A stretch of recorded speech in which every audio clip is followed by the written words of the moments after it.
Hello everyone, myself Koshik and I welcome you to the D Club. Today's SQL question test your knowledge about SQL joins. Joins are very important in SQL and everyone should master it. Now, let's take a look at the question first. Okay, so let's say there is a movie theater and on a given date, the theater owner has given you two tables. One table says the seat number and whether it is available or not, and the second table is like a seat map, which seat is left to whose and which seat is right to which seat. Okay, it's like a map. Uh, we will take a look at the data later, but first let's understand the problem. Okay, so these are like 16 seats I have with me, and out of the 16 seat, I can see like 1, 2, 4, 5, 11, 12, 13, 14, 15. These seats are free. Those are the green marked. Those seats are free, and the red ones are blocked. So in my final output, um, what I have to provide is those pair of seats which are adjacent and they are also free. Both of them are free actually. So 1 and 2 they are valid output. Okay, so I will put 1 and 2. But there is another ask. I cannot put like 2 comma 1. That's not a valid output. Okay, the the seat number which should be at the left hand side of my output array, that should be less than the seat number which is at the right hand side. Okay, so 1 comma 2. Okay, and but 2 3 this is not valid because 2, although 2 is free but 3 is occupied. So 4 and 5 they are also not valid because both of them are free, but they are on a two different row. They are actually not adjacent, and that's why the seat map table is there. And from there we will come to know, okay, hey, which seat is adjacent to whose. Okay, 11 12, of course, they are valid. Mm, when it comes to 13 14 15, we can definitely say like we can create two pairs from it. One is 13 14 and another one is like 14 15, right? Another one is like 14 15. So these four pairs will be our valid output, right? So let's take a look at the data. uh, don't worry, all this DDL and the insert statement, everything is available in GitHub, and I will definitely post the repo link in the video description. So let's take a look at the data first. Select star from seat, sorry, theater availability. Okay, it will give me which seat is available and which not. Now I'm using dviewer. Some of you might be using different ID. For dviewer is something is like true and false, like a boolean data type is gonna show like this, v, like in a square bracket it will show v. So in square bracket nothing, that means false. In square bracket there's something like a v, then it's like true. We can definitely change it. In order to do that we have to do like seat number colon is available, a comma is available, and I have to cast it as text. Okay, uh, so that is how it will represent now, like true and false, because I have explicitly cast it to text. So let's create a CTE first. Okay, no, we are not going to create a CTE. Let's go without CTE. Okay, um, seat number, and first we need to know all those seat numbers which are available. Okay, so I'm gonna put a where clause here, where seat, let's alias it ta dot is available equals to true.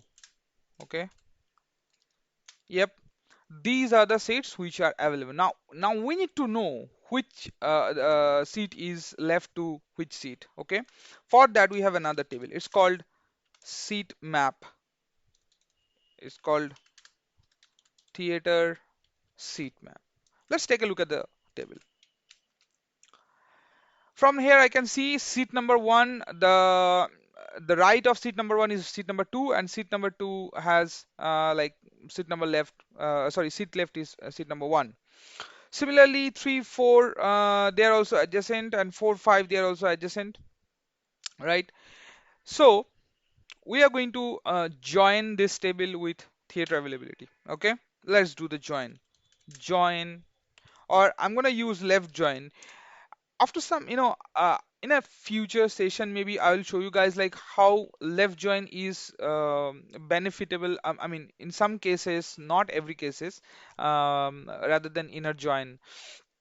Okay, so we know we have this assumption that there is no null cases, or there is no seat number which is there in seat availability, not there in seat map. So I'm gonna use left join. Okay, left join theater seat map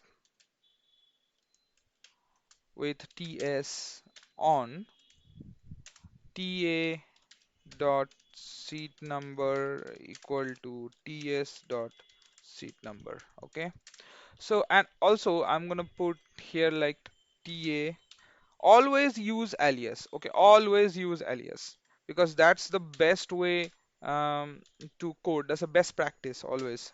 Seat left, and also I'm gonna put ts dot seat right. Okay, now let's create it. Yep, I can see seat number one, seat left, and which is seat right. Now I'm gonna need those seats, right? You can see like we are missing seat number three here, okay? Because it's not available. It's occupied. So what you're gonna do? I'm gonna put another left join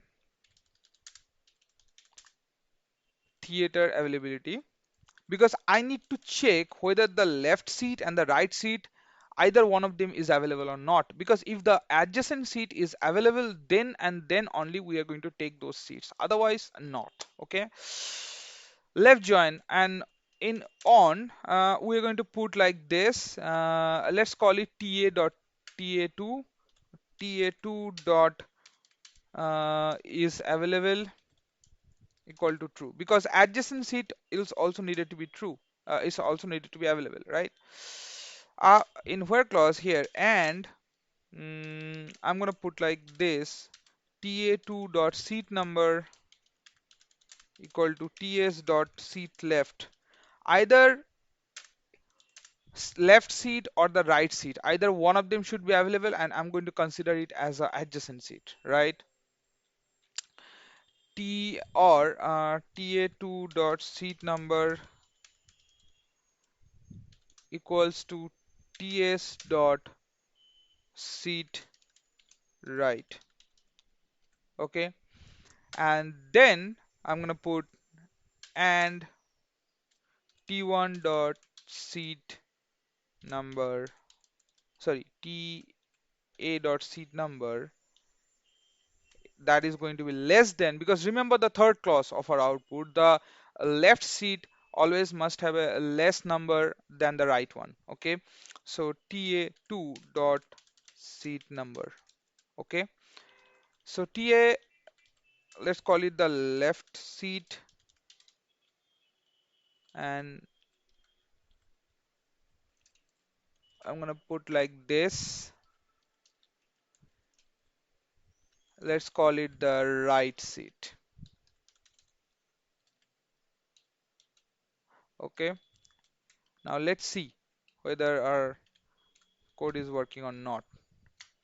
Yep, so 1 and 2, they are adjacent, and they are both of them are free. If we take a look at the data seat availability, let's take a look at the seat availability now.